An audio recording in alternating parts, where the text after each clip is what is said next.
Hey everyone, in this video I'm going to talk about some of the composition mistakes or points that you need to consider when you're working on projects, and I'm going to make this tutorial a little bit focused on what is ideal for kinetic text kind of project.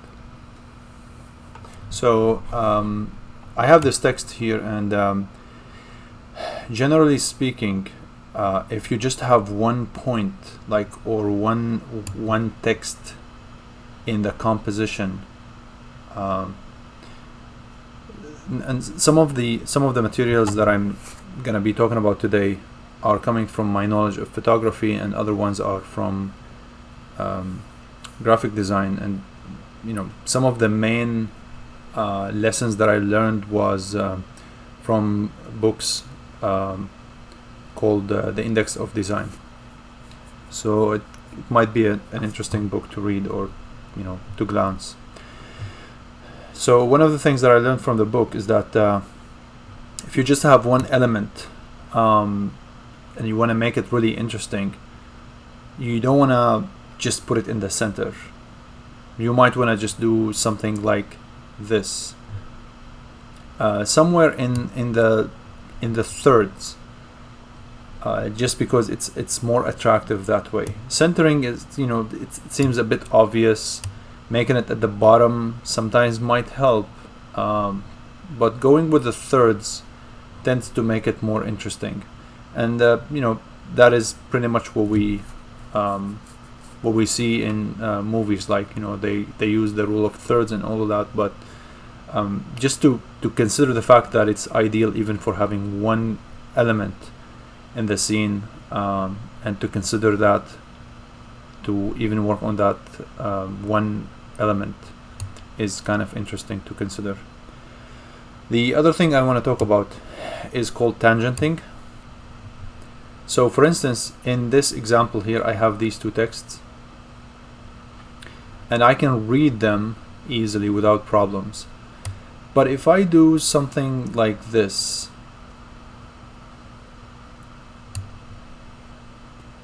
even though it's confusing a little bit, I could still be able to read. But if I get them really close, even without touching,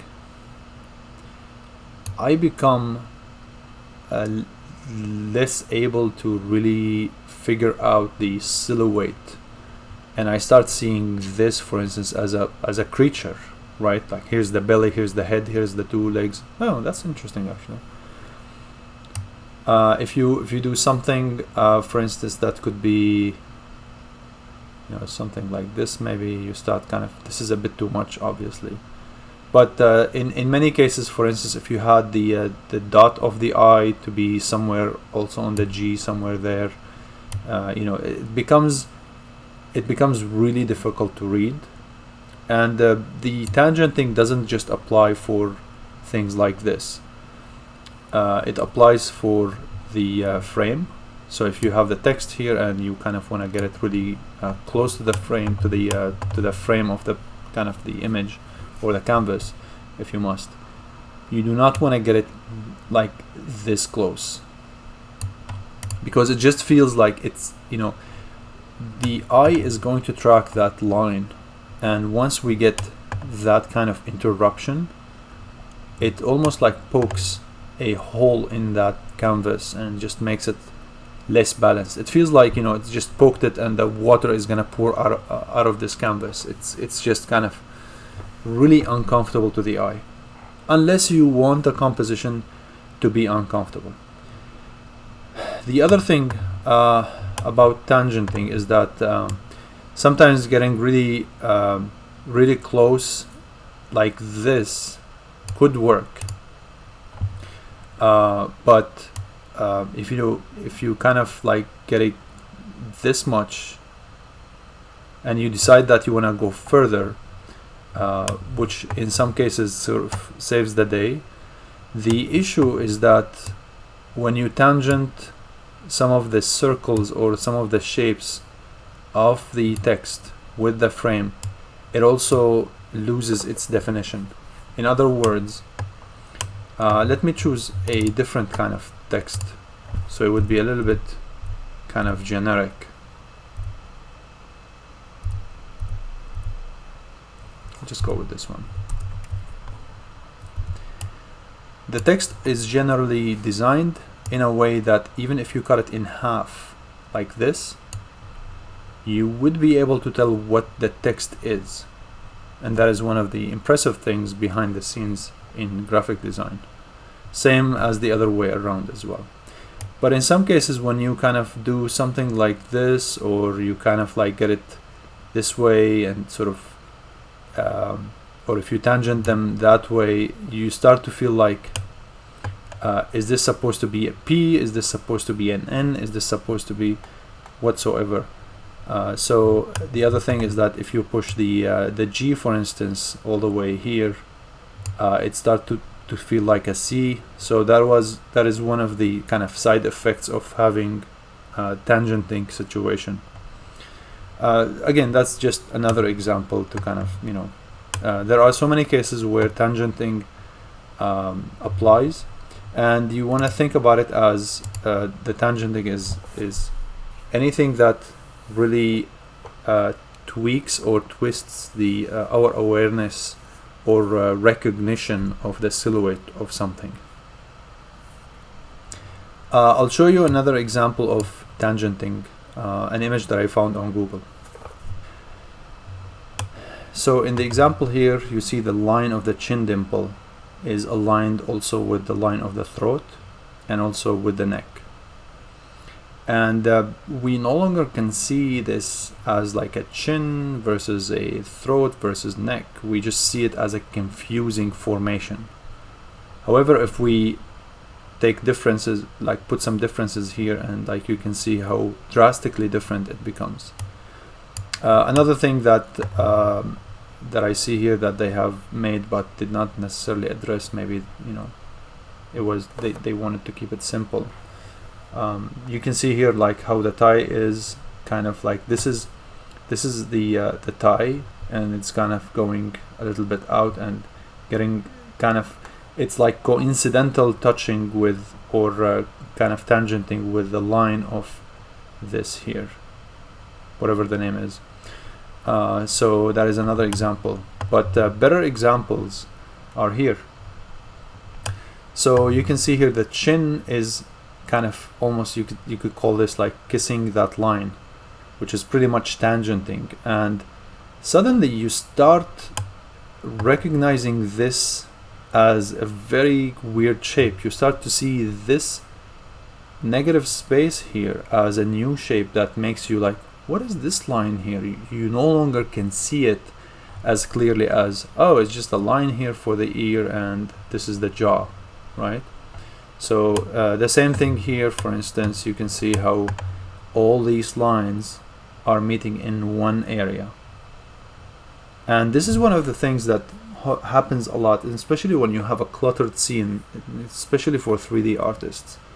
When you have a cluttered scene, you have a lot of those things that you don't really recognize, and the mastery of making a really strong composition is to be aware of every single kind of situation or problem like that. So you can see here they solved it by, like, you know, instead of going all the way, I'll just take this and end it somewhere here. So that is one solution. Another one here around the neck, and the same around this here. And a beautiful example here, how the curve of the eyeball versus the kind of the bone formation here, or kind of design, if you must. It's kind of like with a bit of a gap, I get to recognize them, and I get to kind of see how the shape is kind of meeting together, I suppose, to this one. One term to look into if you want to learn further about the psychology of these things, it's something that's called Gestalt. Look into it if you're not familiar with it. It's a German school of visual study that says that briefly, if you take this face and you separate the pieces or you reorder them they would look like someone who's completely different, right? So for instance, one really simple thing that they have changed here is that the line here getting really close to the eyeball versus this one, it just makes the eye feel different. The same as the eyebrow touching with the circle of the eye. Having the gap here makes me feel, you know, it's like, oh, it's like a more peaceful person. The same thing here as this line meeting all the way and then all the way there in alignment with this curve, I suppose, to making a bit more room for the forehead. And that also applies for the curves here that they have created. You know, that's why I think this is a beautiful design. And even the smile, you can see how it is here and meeting in there, and you know, the wrinkles and all of this, I suppose, to making it stop here, so you recognize this as the line of a smile, or maybe the Amazon delivery if you must. Same for the nose. It just feels like the nose is really awkward. You just cannot stop looking at this and think like, I think this is a goat hoof or something like that. But when you see this one here, you recognize the gap, you recognize this is a cheek, this is a nose. So, you know, again, this is an example that I found on Google. So credit to go to the artist behind this, whoever that is. Anyways, so that is about tangenting. That is one of the main issues that we have when it comes to creating compositions and framing and stuff like that. Other problems that I want to address in this video is when you have like two texts, if you place both of them for instance around the center, that might feel like a safe choice, and that might feel like, you know, if it's for credit and something like this, let me just select both of them, go to the align and hit align, so they would be aligned. You can see here it's kind of feels kind of off. Is this supposed to be aligned this way or that way? I'm just gonna make this to the center and this to the center. It just feels weird. Let me see. It's supposed to actually be this way. One thing that I would do here in After Effects is I'll take this, Control D to duplicate, and then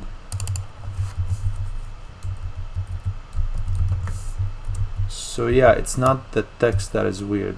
Seems like this align tool is kind of weird.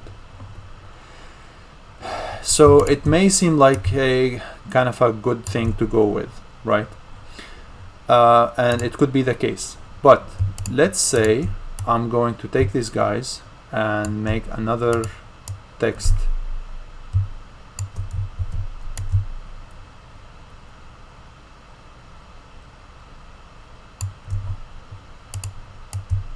And this also goes in alignment with tangenting a little bit. It's in the same realm. Okay, all of them are centered. Now it feels weird. Why? It feels weird because having all of that text kind of splits the composition into two halves. And as long as it is not really a good purpose or just, you know, a justified approach, it just feels weird. And it's something that we need to avoid. Now another thing to do here, I'm gonna take these guys down and leave them, you know, the same bad situation. I'm just gonna leave it this way, and even though it's the same bad example, you can see, maybe it's just me, but you can see that it feels a little bit better, just the fact that we put them on the lower third of the composition. Or if you must, you can just try maybe the upper third as well. But it just feels better than the half. Another thing you can do here is that if I were to pre-compose this, the shortcut is Control-Shift-C, and if I hit the rotation. Now if I were to rotate this to be from corner to corner, okay, that might feel dynamic. But you know what is more dynamic than this? If it's instead of the corner somewhere here versus here. And the general rule of thumb for design, for figuring out what is better, is by trying both.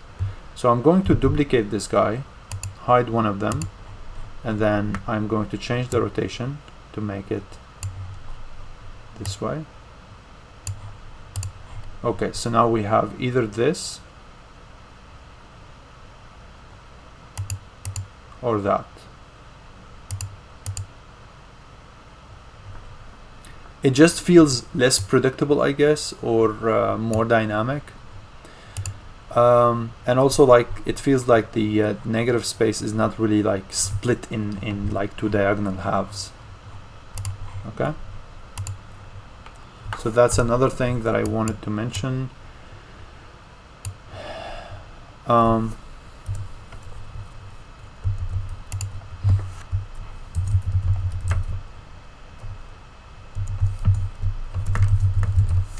Negative space, the every blank space that we have in the composition is called negative space, and having a negative space is not a bad thing, but having a negative space that is not utilized is a bad thing. So for instance, if I say for instance thinking ... right, just to make it more interesting, or maybe thoughts. And if I put it in here around the center, I can go to align and make sure it's in the center, almost there. It just feels okay, because it's like thinking, and all of this blank space here is kind of giving you that meditative feeling. Bear in mind that I'm using an aggressive color for the text, so it's supposed to be less effective, but still feel that it's working okay. You can place it here, you can place it, maybe you can place it there. So that is a kind of, you know, a good environment for the negative space. But in many cases, when you have like let's say you have different kind of texts, if you do something like this, naturally the eye is going to feel here is a big gap here, a big gap here, a random kind of gap here. It's like, what's going on here, and why, you know why should I care to read all this? It just doesn't feel right. It might feel much better if I had this on the left third, and maybe this one right below, and then having here this is the right third. Even if I were to kind of make it something still messy, but this is one approach, for instance, where it feels like some balance. You can feel still here that it's kind of really empty, so I would kind of maybe reconstruct them or redistribute them in a way that makes it a bit more dynamic. I could also do something like this, where it guides the eye for a direction, like this. I could even make it this way. And that's why we sometimes naturally do things like ladders and stuff like that. And that's because, you know, it's just kind of gives something here. This still feels empty, but bear in mind that I'm just kind of using just the same text over and over to make it really challenging for myself to figure out things that could work out. So that's another thing in terms of like how we distribute things, and bearing in mind the negative space and its influence on the overall feeling of the composition. I'm going to take a version of this, or one of those, and I'm just going to make it in white.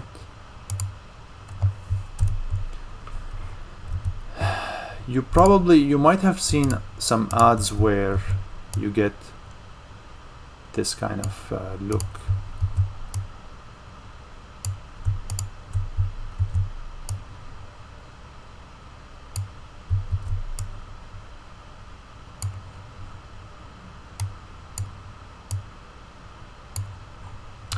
Go online and look for the kind of ads that has repetition of things, and then you will notice that the one that has a different color tends to always be on the third.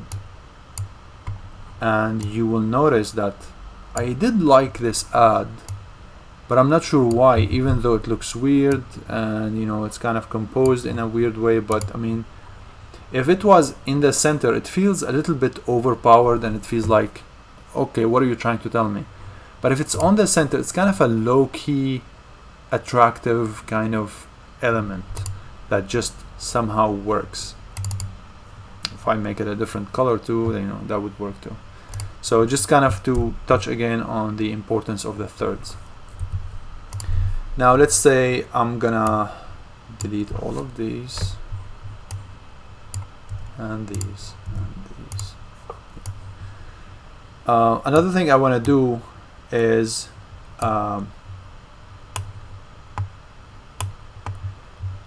this is what they call halves, and again I'm orienting this really closely to what the kinetic text deals with. Usually for visuals it's really much easier, but with text it's still the same thing that applies. So if I take the thinking word and take it here and make it kind of somewhere like this, it feels right. It feels like this kind of concaved area is going in conjunction with that curvature of the G. If I push it closer to tangent, it just feels like it's taking away from the G. It's just annoying the G. It's like harassing it. Another thing I can do is to overlap some of that text with another. And now, of course, every motorcycle is passing by my place. So sometimes we kind of get them to kind of be a little bit too close and you know, kind of annoying. But in some cases, we could make it work in a way. If you had to make that kind of you know, mixing. And again, I'm going for really challenging cases. But if I had the text to be tangenting properly with the G, even doing the most or one of the most annoying things, such as you know mashing two different texts together, I can still read the thinking without really bothering the G. But imagine if it was something that like this.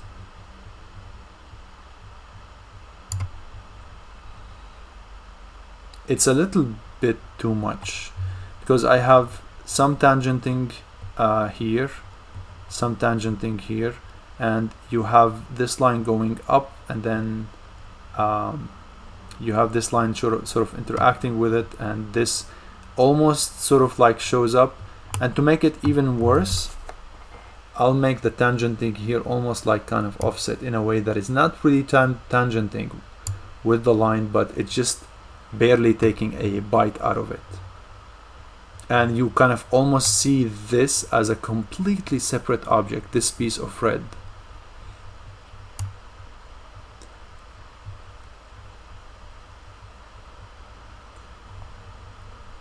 If I were, for instance, to tangent the texts this way, where the K is meeting with it, and here there's some sort of touching, here there's some sort of touching. Let's zoom out and take a look at it. It's still kind of readable, and that is because I still have a good bulk of the N that is showing. So your eye would see that, oh, there's a whole N here, so I would be able to read it without a problem, even though I do have tangenting going on. But the fact that we can see the silhouette of the N clearly, and this is the defining point of the N, we get to see that, then it becomes really readable.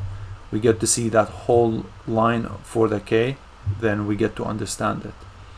But unlike doing something that is like this, maybe, let's see how that works. Just we have here just a piece of the red, and also we're creating one piece here of the black. Even though the background is black, this feels like a whole new kind of character or you know, object or stuff like that. It just feels a little bit confusing, even though I can still read it, but it's not as but it's worse than the case before. So these are some of the main things that I notice often on the Kinetic text, and I figured I would just make a brief video about these things. I strongly encourage you to go into learning about composition. Very important to learn about the thirds.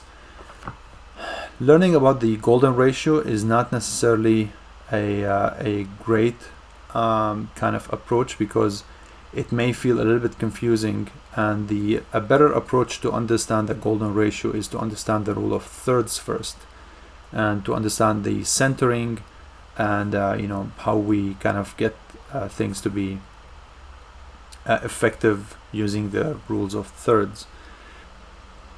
So finally, I'm going to talk about how we can utilize the tangenting, something I mentioned before, but just kind of to touch back on it. If I want to talk about, or if I want to express a claustrophobic feeling, I could rely on the tangenting to make me feel that it's kind of really claustrophobic. So if I were to take this and I could try something where I would duplicate it.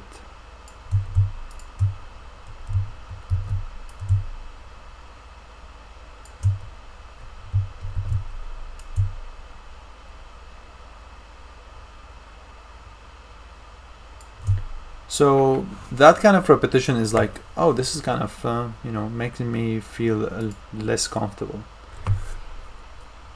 But you can make it, you can exaggerate what's going on a little bit more. Let me even, you know, fill the whole thing with just an extra one of those. So even with this, it feels like an interesting pattern, right? But if I were to go and take all of these and go to the scale and kind of make it a little bit bigger,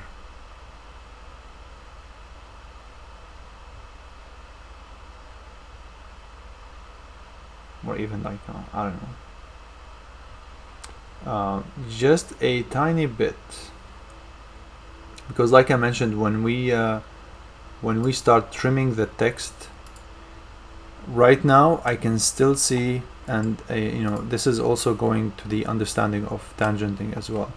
I can still see that kind of curve, and I can still see some of the G itself, so I can still understand that this is feeling, and here that this is a C, and I make it this way to feel more kind of cluttered in there. And obviously the gap here is, you know, making a recess, which is kind of helpful in reducing the claustrophobic feeling. And the fact that it's on the right third, actually, coincidentally, makes it really interesting. So I would possibly just kind of take that gap away if I really want to make it feel claustrophobic. And finally, one more thing I want to try is just take this guy here and make myself feel really in there, and make it really claustrophobic for myself.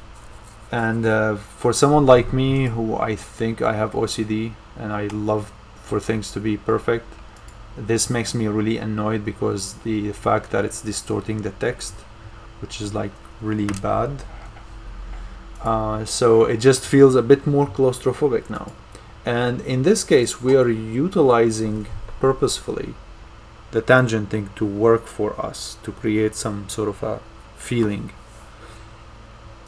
Anyway, so that was the video that I it's merely touching on very few things about composition, but hopefully it gives you keys, or it triggers certain awareness that makes you able to analyze what's going on. Sometimes when you see something that's kind of like, bothering you in the composition, at least you start to think like, is this about the negative space? Is this about the rule of thirds? Is this about the fact that the colors are not really like matching well? But by no means this is a tutorial that really talks about composition and do it justice. Composition is a very vast topic, and the key element, in my opinion, as a photographer and graphic designer kind of based artist, is that you need to practice as much as possible and make as much mistakes as possible. One of my very favorite techniques to learning about composition is taking photos, of course, as much as possible, especially that we have smartphones and whatsoever. But when I take photos, I take them in grayscale. So not only because they kind of look attractive, but also it forces my attention on the composition big time. It's really effective, even if you do practice photography all the time. It's just when you see the work in grayscale, it's just fantastic. And also you might a bit of a warning, but you might get addicted to grayscale photography.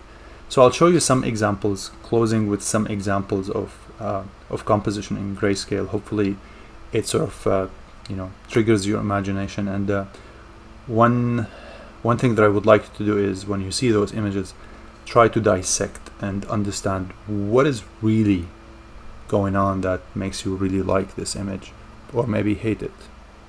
Okay? So here are some interesting collections that I found on Behance, and I'm going to open them all.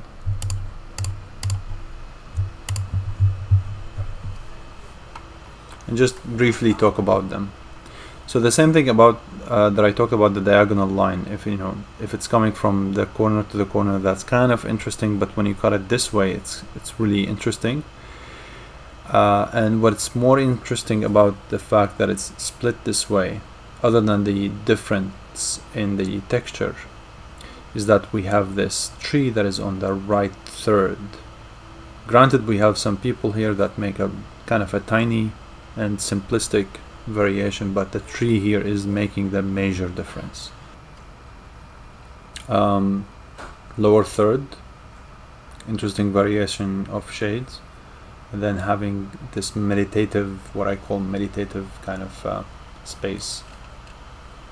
A lot of textures. It's a little bit too busy, and you can see here the one thing that I didn't mention, which I think is kind of obvious, or probably something that everyone is familiar with, is focal point. Focal point is where the eye is gonna go directly, and it's always important to have a primary focal point and possibly secondary, and then a third possibly. It's really important to have a path for the viewer's sight. So this one we see it more vividly than the others, because there is this interaction with the clouds and all of this. And then this one has a beautiful texture, and this one is kind of a low-key. And then the surrounding is not something that we're going to be looking at. I suppose to this one there is no focal point. My focal point for this one is this area here, possibly this, even though this is a really dominant one, but it's in the middle of the bottom third, and there is this interaction with the clouds, and really interesting here to see those lines. So somewhere around here, and this would be a secondary focal point. This would be a primary focal point, and then I don't really see a dominant secondary point. This is the focal point. This is, you know, at the bottom third, even though the reflection is interesting, but it's not really getting my attention as much. Beautiful shapes here, taking the bottom third of the composition. Some areas around them makes the composition really interesting that way. So I'll provide a link for these photos, and I would like for you to take a look at them and try to figure out what's going on in there. Let me zoom in a little bit.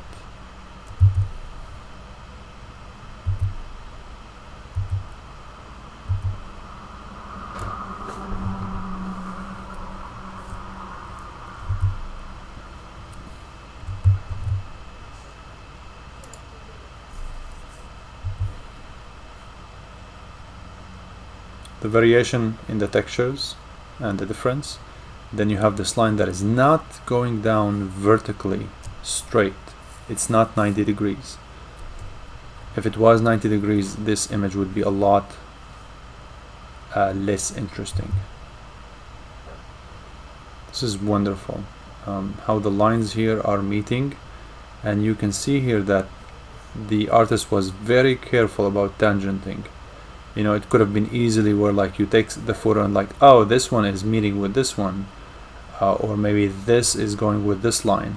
Imagine if this line here was to meet with this line here, it would be completely lost, losing its interesting silhouette.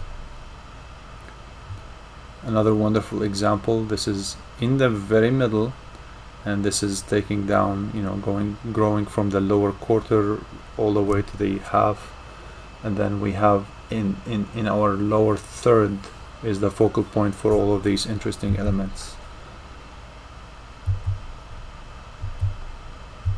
And the fact that they are in grayscale makes them, to me, even more interesting. Anyways, so I'll provide you with links to all of these collections, and I hope this video was helpful. Thank you.